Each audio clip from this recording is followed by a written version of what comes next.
Hozir ayni vaqtda ko'rib turganingiz milodiy 2-asrga doir qadimgi Rum davlati, ya'ni Bizantiya davlatidagi sultonlar, imperatorlar, senatorlarni va harbiy lashkarboshilarni haykallari, afsonaviy shaxslarning haykallari. Bular asosan mana bunday sag'analar uchun qurilgan. Mana bu yerda har bir sag'analarga e'tibor bersangiz, mana bu ularning farazi bo'yicha farishtalar, ya'ni o'sha bu esa nima deydi, o'sha davr mifologiyasiga doir ular bir nechta turdagi ilohlarga, qadimgi Yunon, qadimgi Rim davlati sig'inadigan Yupiterlarga, masalan, ilohlarga sig'inishgan, Zeusga sig'inishgan.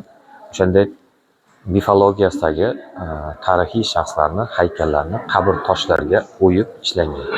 Mana bu yerga ham qarasangiz, qadimgi rimlik senatorlar, olimlar, mashhur shaxslarni haykallari. Bu o'zi aslida qabr toshi.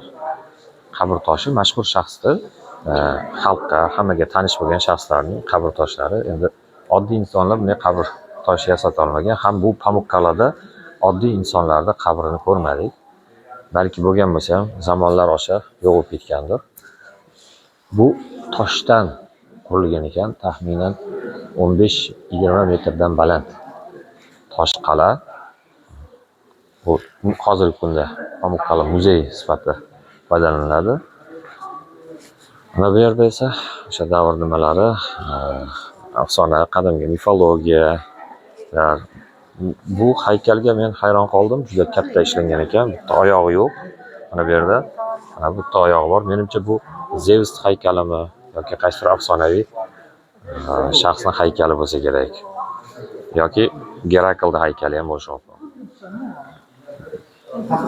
Bu yerda esa gladiatorlarning rasmi, haykallari yasalgan. Gladiatorlarni. Mana bu qora narsalar bu joyda qandaydir olov bo'lganligini bildiradi. Ya'ni bu yerda olov bo'lganki, mana bu yerlar qorayib turibdi. Xuddi bir o'choqni eslatadi. Bu ham tobut, ya'ni qabr tosh. Uning ichida murda yotgan. Mana bu yerda otlar, ot ustidagi suvoriylar buni ko'rsatadiki, bu juda tarixdagi mashhur shaxs. O'sha davr milodiy 2-asrlarda Bizantiyada yashagan tarixiy bir shaxs hisoblanadi bu. Ot ustida jang qilganligini, uni yirik sarkarda bo'lganligini ko'rsatadi.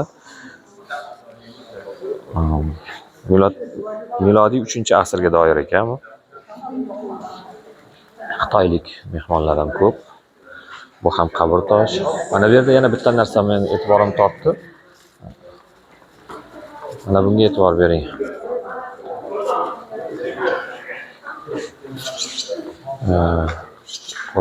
Rum davlatidagi tarixiy shaxslar tasvirlangan. Mana shu bosqichma-bosqich. Mana tepasida rumcha yozuvi bor, qadimgi lotin yozuvi bor.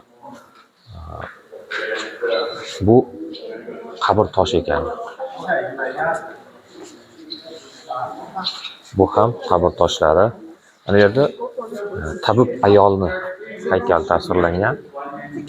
Sog'liq görevlisi, ya'ni hamshirami, vrachmi? O'sha davrdagi milodiy 2-asrdagi Rimdagi hamshiralarning haykali. Menimcha uni qabr toshiga. Endi mehmonlar biroz ko'paydi. Asosan bu yerda ham xuddi biznikidek Xitoydan kelgan mehmonlar ko'p ekan. O'zi Xitoyda xalqi 1,5 milliardga yaqinlashib qolgandir. Hamma joyda bor, Xudoga shukr. Turistlar turli xil yurtlardan keladi. Endi keyingi muzeyga kiramiz. Mana yerda arsonlarning haykali bor. Bu yoqqa e'tibor bersangiz, tog'li joylar.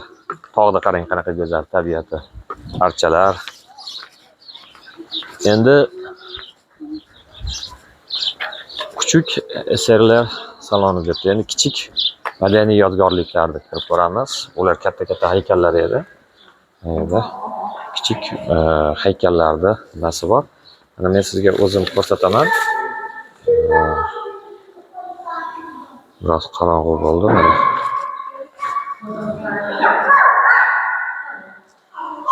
O'sha davrdagi shunday nodir narsalar yasalgan ekan.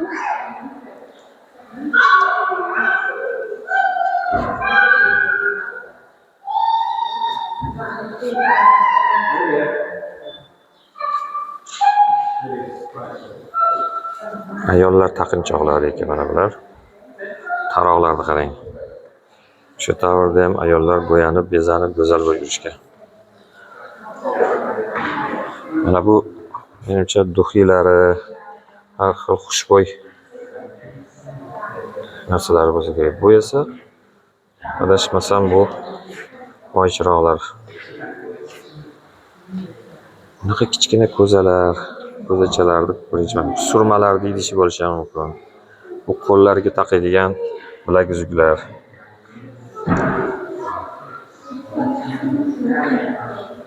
Mana bunaqa.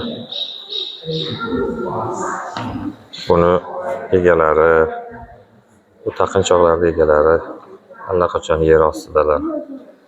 Lekin narsalari saqlanib qolgan. Mana bunday kichkina haykallar nima uchun ekan? Bilmadim. Balki bolalar uchun o'yinchoqdir yoki ular har xil ilohlarga sig'inishgan. Shunaqa boshqa. Bu esa chiroq. Alovuddinning sehrli chirog'iga juda o'xshar ekan. Balki shudir. Deb qo'yay. Qiziquvchilar ko'payib ketar ekan. Yaxshi keladigan. Oho, sehrli chiroqlar ko'p ekan. Hammasining ichida jin bo'lsa kerak. Ichida bo'lmasa ham atrofda ko'p ekan jinlar. Mana ko'zalar. Mana bu haykal.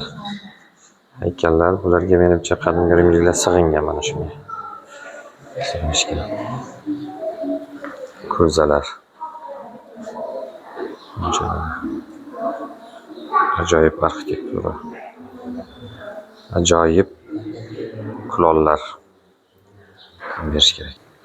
Va nihoyat mana sof oltindan yasalgan taqinchoqlar. Qarang, hamma narsa chirib, yovib ketadi, lekin oltin yo'qolmaydi, zanglamaydi. Shuning uchun ham qadrli. Shuning uchun ham inson hayotda oltinday bo'lsa, hech qachon xor bo'lmaydi. Doim odamlarga kerakli shaxs bo'ladi. Hay una plancha de...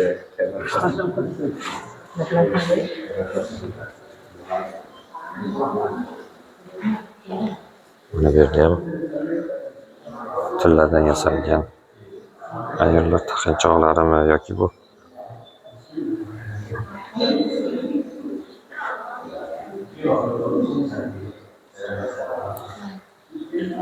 ajoyib.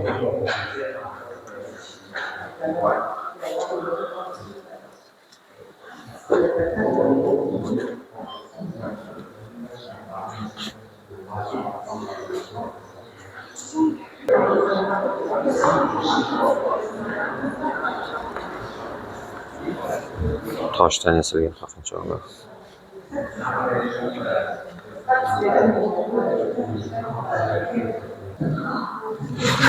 O'sha davr tangalari.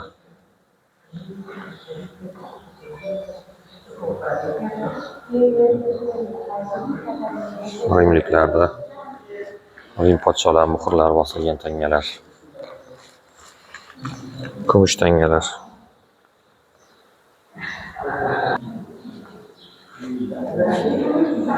Shunday qilib Pamukkala muzeyidagi sayohatimiz o'z nihoyasiga yetdi. Endi oq toshlar sari Pamukkaladagi zilol suvlari bor, qaynoq suvlar, o'sha sari yo'l olamiz.